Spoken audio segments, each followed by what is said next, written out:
The Gospel of Jesus Christ in Genealogies, explained in Tagalog. Tara, samahan niyo akong pag-aralan ito. I-define muna natin ang Gospel, which is good news. Sa 1 Corinthians 15:1-4, sabi, Moreover, brethren, I declare to you the Gospel, yung good news, which I preached to you, which also you received, and in which you stand, by which also you are saved, if you hold fast that word which I preached to you, unless you believed in vain. For I delivered to you first of all that which I also received, that Christ died for our sins according to the Scriptures, and that he was buried, and that he rose again the third day according to the Scriptures.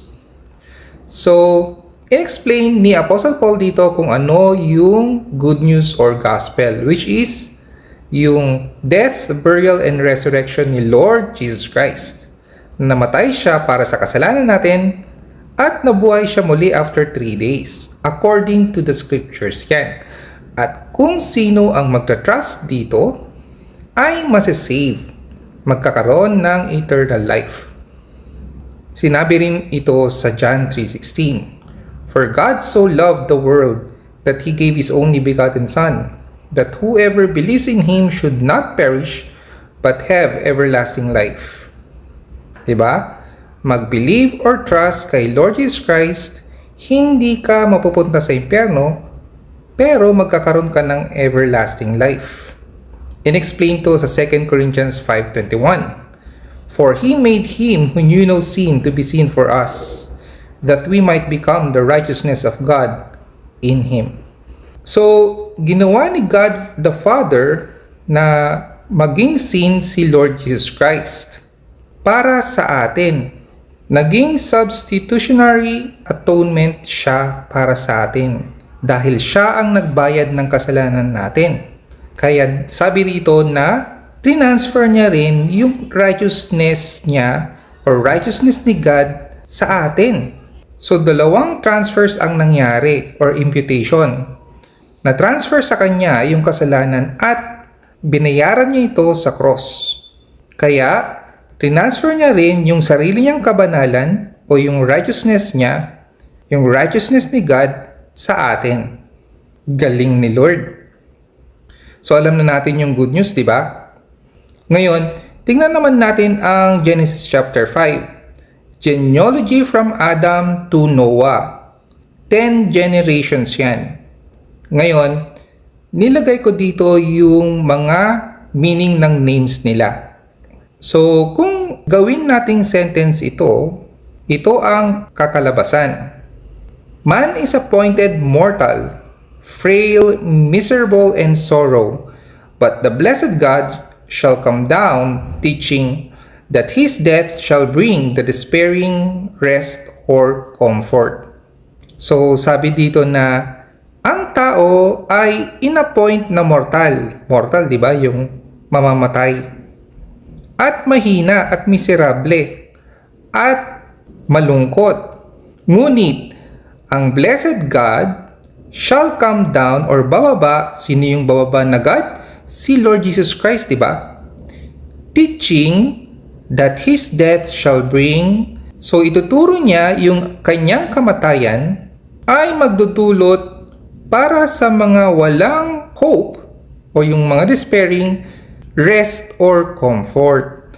Galing ni Lord. Diba? Parang yung pinasa natin na good news na yung kamatayan niya ang magiging susi para magkaroon tayo ng hope of eternal life. Yun yung rest na sinasabi dito. Makikita rin natin ang good news sa Exodus chapter 6. Ito yung genealogy ng Levitical priesthood. Kung titingnan natin sa Bible kung sino ang binigyan ng eternal na priesthood, ito ay yung lineage ni Phinehas.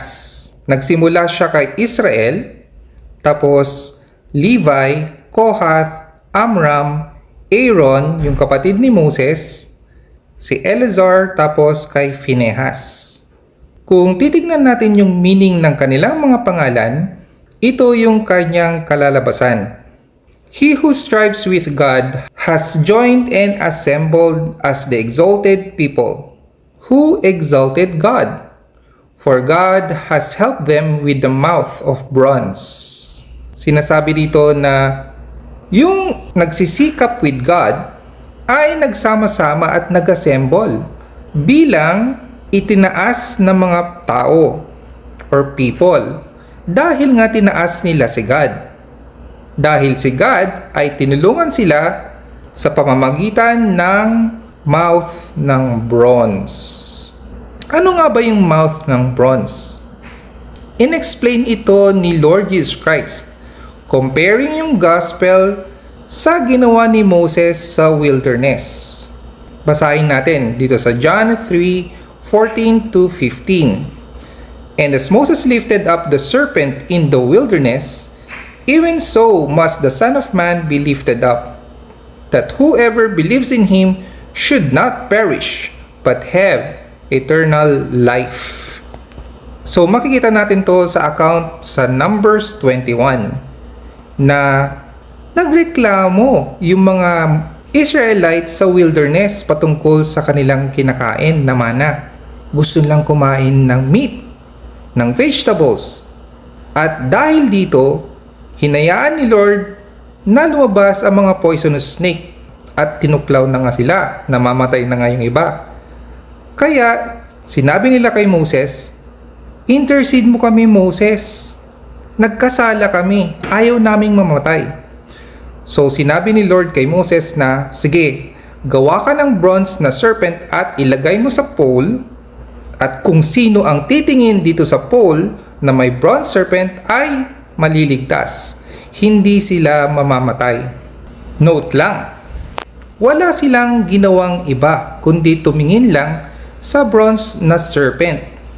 Hindi sinabing punasan nila to, hugasan nila, lagyan nila ng gamot, o kung anuman.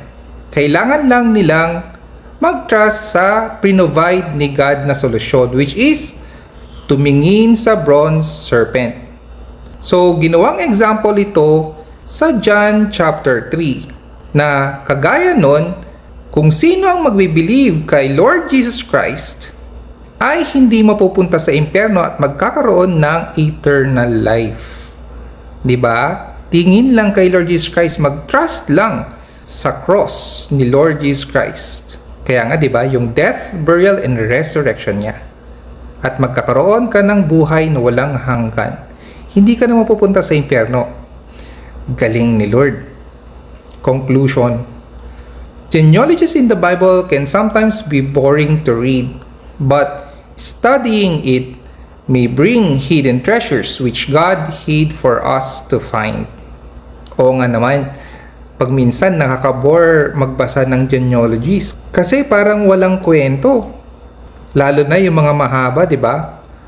Pero kung pag-aaralan natin ito ng maigi, may makikita tayong mga treasures, mga kayamanan na tinago ni Lord.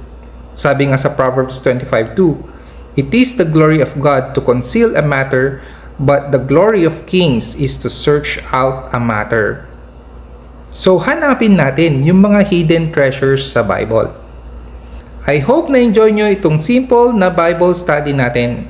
Sa muli po, God bless us all always.